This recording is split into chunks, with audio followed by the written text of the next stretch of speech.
Sobat Texco, welcome to Texco Talks. Jadi, Texco Talks ini adalah podcast dari Texco Solution yang mana akan membahas mengenai tax, accounting, custom, dan juga legal. Jadi, pantengin terus ya untuk podcast-podcast berikutnya. Sebelumnya, perkenalkan saya Diolandari dan pada kesempatan hari ini akan menemani kalian membahas topik-topik menarik terkait perpajakan. Hari ini merupakan episode ke-32 dari Texco Talks. Dan pada episode kali ini, kita akan membahas topik yang sangat penting bagi pemilik usaha maupun tim keuangan perusahaan, yaitu tentang biaya yang boleh dan tidak boleh menjadi pengurang pajak dalam SPT tahunan badan, atau yang dikenal dengan istilah deductible expense dan undeductible expense. Seperti kita ketahui, dalam proses penyusunan SPT tahunan badan, seringkali muncul kebingungan karena ternyata tidak semua biaya yang tercatat di laporan keuangan boleh langsung menjadi pengurang penghasilan secara fiskal. Oleh karena itu, di episode kali ini kita akan membahas dua istilah penting dalam perpajakan, yaitu deductible expense dan undeductible expense. Nah, kali ini sudah hadir bersama kita salah satu tax associate dari Texco Solution untuk menjawab dan membahas terkait topik tersebut. Tanpa berlama-lama lagi, yuk kita sapa. Halo Kak JP. Halo Kak Dila. Gimana kabarnya Kak? Baik Kak Dila. Kak Dila sendiri gimana kabarnya? Alhamdulillah kabar baik Kak. Boleh nih Kak memperkenalkan diri terlebih dahulu ke Sobat Texco. Oke, halo Sobat Texco. Perkenalin, aku JP Pangestu Sutanto. Kalian bisa manggil aku JP dan aku di sini sebagai Tax Associate di Texco Solution. Oke, baik Kak JP. Nah, sebelum kita membahas lebih jauh mengenai deductible dan undeductible expense ini Kak, saya rasa penting juga untuk memberi gambaran dasar terlebih dahulu kepada Sobat Texco, mungkin yang masih baru dalam dunia perpajakan ya Kak. Karena banyak orang yang mungkin sudah sering mendengar istilah SPT tahunan badan, tetapi belum benar-benar memahami apa isi dari SPT tersebut dan apa saja yang sebenarnya dilaporkan oleh perusahaan kepada otoritas pajak itu Kak. Nah, mungkin dari Kak JP bisa menjelaskan secara sederhana Kak kepada Sobat Texco apa pengertian sederhana SPT tahunan badan dan apa saja informasi yang sering dilaporkan dalam SPT tersebut Kak. Oke Kak Dila, jadi dalam SPT tahunan badan ini adalah laporan pajak tahunan yang wajib disampaikan oleh wajib pajak badan kepada Direktorat Jenderal Pajak. Nah, di SPT tahunan sendiri ini ada beberapa informasi Kak yang bisa disampaikan. Yang pertama nih, ada kayak laporan penghasilan perusahaan sendiri dalam 1 tahun. Lalu yang kedua juga biaya-biaya apa aja sih yang dikeluarin oleh perusahaan tersebut. Lalu yang ketiga juga kayak laba rugi perusahaannya. Lalu juga yang keempat ada kredit pajak. Dan yang kelima ini jumlah pajak yang masih harus dibayarkan perusahaan tersebut dari jika ada lebih bayar dari periode sebelumnya. Oke Kak JP. Nah, dalam proses penyusunan SPT tahunan badan ini sendiri, kita juga sering mendengar istilah rekonsiliasi fiskal ya Kak.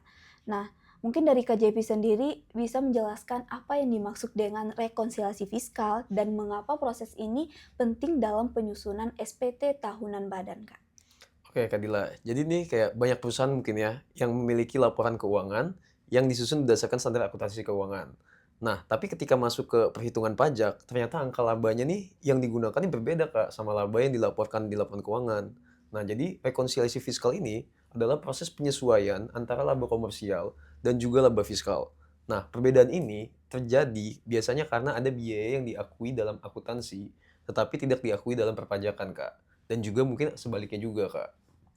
Berarti rekonsiliasi fiskal ini yaitu proses penyesuaian ya Kak antara laba komersial dan juga laba fiskal. Nah, sekarang kita masuk ke istilah pertama nih Kak yang sangat penting dalam pembahasan hari ini, yaitu deductible expense. Istilah ini sebenarnya cukup sering muncul nih Kak dalam dunia perpajakan ini sendiri ya Kak, terutama ketika perusahaan melakukan perhitungan penghasilan kena pajak.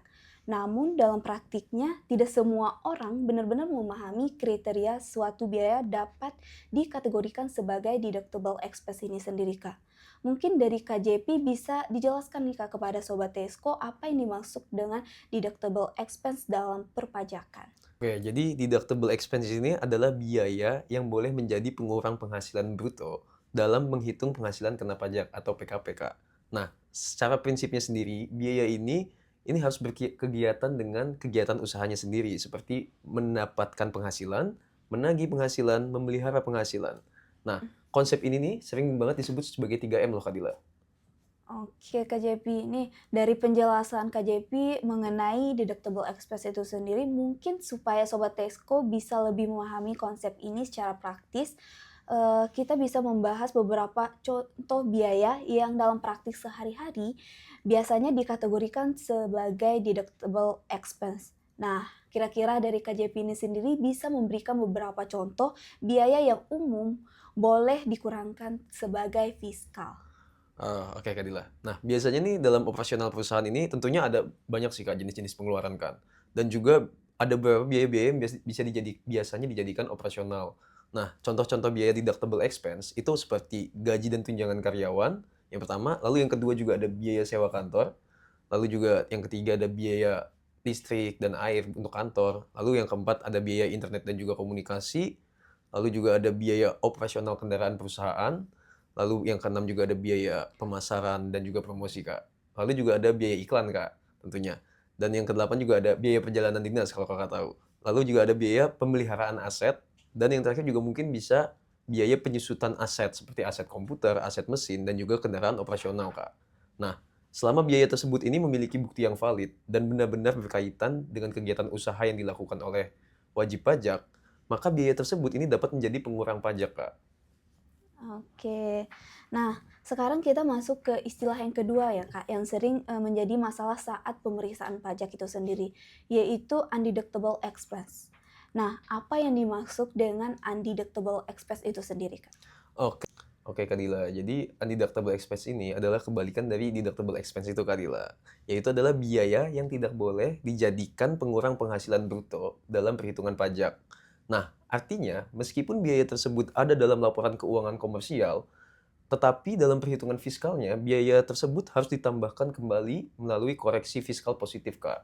Oke, Kak JP. Tadi kan Kak JP sudah menjelaskan beberapa contoh dari yang deductible expense. Nah, untuk undeductible expense ini sendiri, Kak JP bisa nggak memberikan beberapa contoh biaya yang termasuk ke kategori undeductible ini sendiri, Kak? Oke Kak Dila, mungkin ada beberapa contoh yang bisa aku kasih tahu nih tentang undeductible expense ya, yang biasanya itu juga terjadi dalam praktiknya Kak. Nah yang pertama ini ada biaya pribadi pemegang saham atau direktur. Lalu juga ada biaya dividen yang diberikan kepada pemilik perusahaan. Lalu juga ada sanksi administrasi dan juga denda pajak. Lalu juga ada biaya yang tidak memiliki bukti transaksi Kak. Lalu juga ada biaya entertain yang tanpa daftar nominatifnya Kak. Lalu ada pemberian natura tertentu kepada karyawan yang tidak diperkenankan secara fiskal. Lalu juga yang terakhir mungkin ada biaya-biaya yang tidak berkaitan dengan kegiatan usahanya sendiri, Kak. Nah, Kak, hal-hal seperti ini nih, ini biasanya sering banget jadi temuan saat pemeriksaan pajak loh.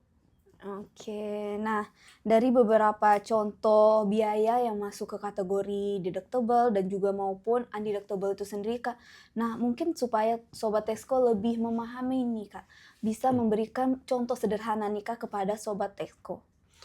Oke, baik Kak Dila. Ini aku bakal kasih sedikit contoh sederhana ya Kak ya. Jadi misalnya nih, kita berandai-andai suatu perusahaan itu memiliki pendapatan selama 1 tahun ini 10 miliar Kak. Lalu total biaya menurut laporan keuangan mereka ini sebesar 7 miliar Kak. Nah, sehingga kalau misalnya kita hitung 10 dikurangi 7 maka laba komersial mereka adalah 3 miliar. Nah, namun setelah dianalisis nih, ditemukan beberapa biaya yang tidak dapat dikurangin secara fiskal, Kak. Misalnya, yang pertama ini ada denda pajak 50 juta.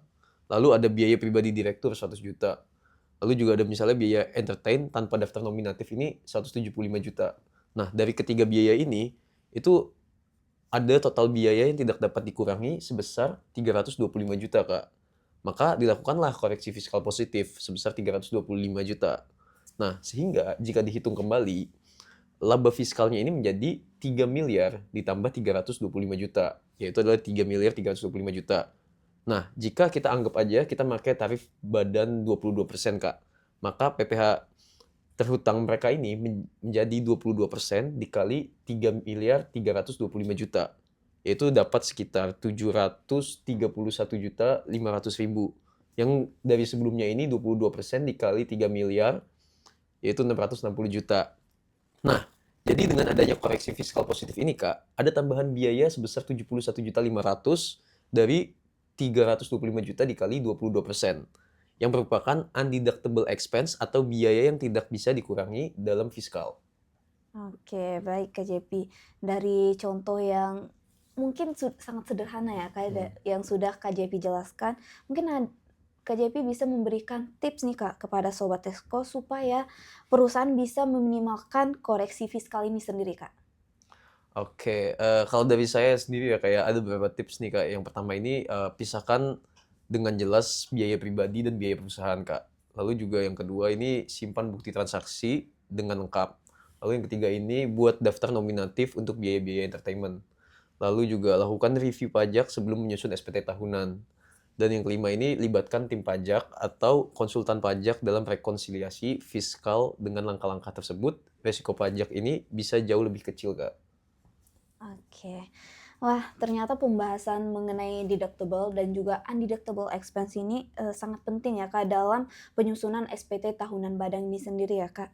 Karena meskipun suatu biaya yang terlihat wajar secara operasional dan sudah dicatat dalam laporan keuangan, belum tentu biaya tersebut dapat diakui sebagai pengurang penghasilan dalam perhitungan pajak.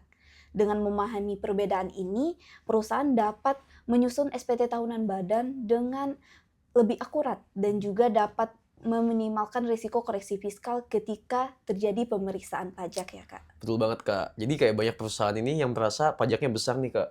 Padahal salah satu penyebabnya adalah kesalahan dalam mengklasifikasikan biayanya, Kak. Oke, makasih Kak JP atas informasi yang membantu banget nih Kak. Buat Sobat Tesco, kalau ada yang masih bingung nih soal klasifikasi biaya apa saja yang bisa jadi pengurang, mungkin coba bisa ditulis di kolom komentar. Nanti kita bahas di episode berikutnya atau bisa langsung hubungi Tesco ya. Terima kasih banyak Kak JP atas ilmu beserta informasi yang sudah dibagikan kepada kita dan juga kepada Sobat Tesco. Sama-sama, Kak. Oke, dan itulah episode Tesco Talks kita untuk kali ini. Terima kasih telah menemani saya dalam diskusi tentang pajak, keuangan, dan juga bisnis. Jangan lupa untuk tetap terhubung dengan kami di Tesco Solution untuk mendapatkan lebih banyak tips dan informasi terbaru seputar keuangan. Dan tentu saja, kalau kamu suka podcast ini, jangan lupa untuk like, comment, and subscribe. Sampai jumpa di episode Tesco Talks berikutnya. Tetap semangat dan jaga selalu keuangan dan bisnis kamu dengan baik.